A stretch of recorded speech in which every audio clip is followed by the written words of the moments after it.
नमस्कार मित्रांनो, मागील त्याला सौर कृषी पंप योजनेमध्ये ज्या लाभार्थ्यांनी आपला जो काही हिस्सा आहे लाभार्थी हिस्सा भरलेला आहे, तर असे जे काही लाभार्थी हिस्सा भरलेले शेतकरी आहेत, तर बऱ्याचशा जिल्ह्यामध्ये अर्जाची जी काही छाननी प्रक्रिया ही सुरू झालेली आहे। तर यामध्ये काहींचे अर्ज हे मंजूर होत आहेत, तर काहींचे अर्ज यामध्ये रिजेक्ट सुद्धा होत आहेत, तर काहींचे अर्ज त्रुटीमध्ये सुद्धा टाकले जात आहेत। तर मित्रांनो, अशाच प्रकारचा एक अर्ज माझ्याकडे आहे छत्रपती संभाजीनगर या जिल्ह्यातील।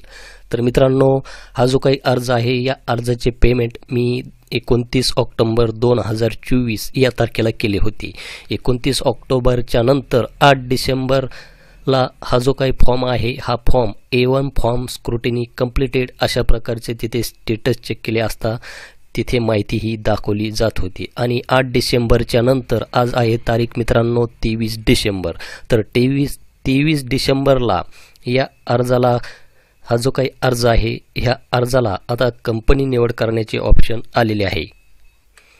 तर मित्रांनो, 29 ऑक्टोबर 2024 ते 23 डिसेंबर 2024 म्हणजेच 2 महिन्यामध्ये हा जो काही अर्ज आहे या अर्जाला आता कंपनी निवड करण्याचे ऑप्शन हे आलेले आहे। तर मित्रांनो, यामध्ये आता कोणकोणत्या कंपन्या उतरलेल्या आहेत ते आपण यामध्ये बघणार आहोत। तर मित्रांनो, व्हिडिओ हा शेवटपर्यंत नक्की पहा। तर आपणास येथे बेनिफिशरी सर्व्हिसेसमध्ये ॲप्लिकेशन करंट स्टेटस यावर क्लिक करायचे आहे। त्यानंतर आपल्याला आपला जो काही लाभार्थी क्रमांक आहे तो लाभार्थी क्रमांक टाकायचा आहे। सर्च या बटनावर क्लिक करायचे आहे। सर्च या बटनावर क्लिक केल्याच्यानंतर हे जे काही पेज आहे मी खाली येथे स्क्रोल डाऊन करून घेतो। स्क्रोल डाऊन केल्याच्यानंतर आपण पाहू शकतात की छत्रपती संभाजीनगर या जिल्ह्यातील हा जो काही अर्ज आहे त्यानंतर 3 ऑक्टोबर 2024 ॲप्लिकेशन डेट आपणास येथे पाहायला मिळत आहे। त्यानंतर खाली येते करंट स्टेटसमध्ये आपण येथे पाहू शकतात की A1 फॉर्म ॲप्रूव्ड म्हणजे हा जो काही अर्ज आहे हा अर्ज मंजूर झालेला आहे। 5 HPचा पंप आहे आणि खाली सर्च व्हेंडर हे ऑप्शन आपणास येथे पाहायला मिळत आहेत। त्यानंतर येथे खाली व्हेंडर असाइनमेंट, तर मी आणखीन हे जे काही पेज आहे खाली येथे स्क्रोल डाऊन करून घेतो। तर येथे खाली आपण पाहू शकतात की व्हेंडर असाइनमेंट, त्यानंतर येथे आपल्या समोर सिलेक्ट नावाचे ऑप्शन दिसते आणि हा जो काही ॲरो आहे ॲरोवर क्लिक केल्याच्यानंतर आपणास येथे कंपन्या ह्या पाहायला मिळतील। तर ह्या ज्या काही कंपन्या आहे ह्या सर्व नवीन कंपन्या आपणास यामध्ये पाहायला मिळत आहेत।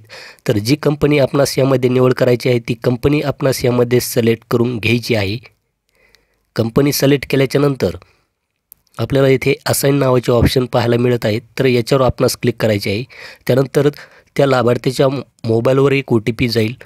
तो OTP टाकल्याच्यानंतरच आपली कंपनी यामध्ये निवड केली जाणार आहे। तर मी सध्या यामध्ये कोणतीही कंपनी ही निवड करणार नाही, कारण की मी यामध्ये अजून कोणत्या नवीन कंपन्या ह्या ॲड होतात की नाही हे मी यामध्ये पाहणार आहे। तर होऊ शकते की यामध्ये अजूनही नवीन कंपन्या ह्या ॲड होऊ शकतात, कारण की यामध्ये ज्या काही कंपन्या आपणास दाखवल्या जात आहेत ह्या सर्व नवीन कंपन्या आहेत आणि यामध्ये आणखीन कंपन्या जर ॲड झाल्या तर त्यावेळेसच मी कंपनीची निवड ही यामध्ये करणार आहे।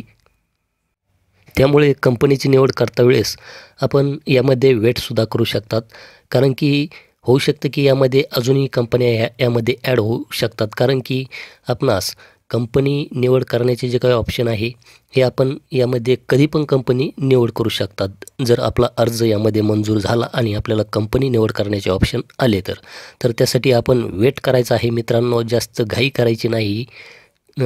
एवढीच एक माहिती तुम्हाला द्यायची होती। भेटूया अशाच एका नवीन व्हिडिओ नवीन अपडेटमध्ये। धन्यवाद।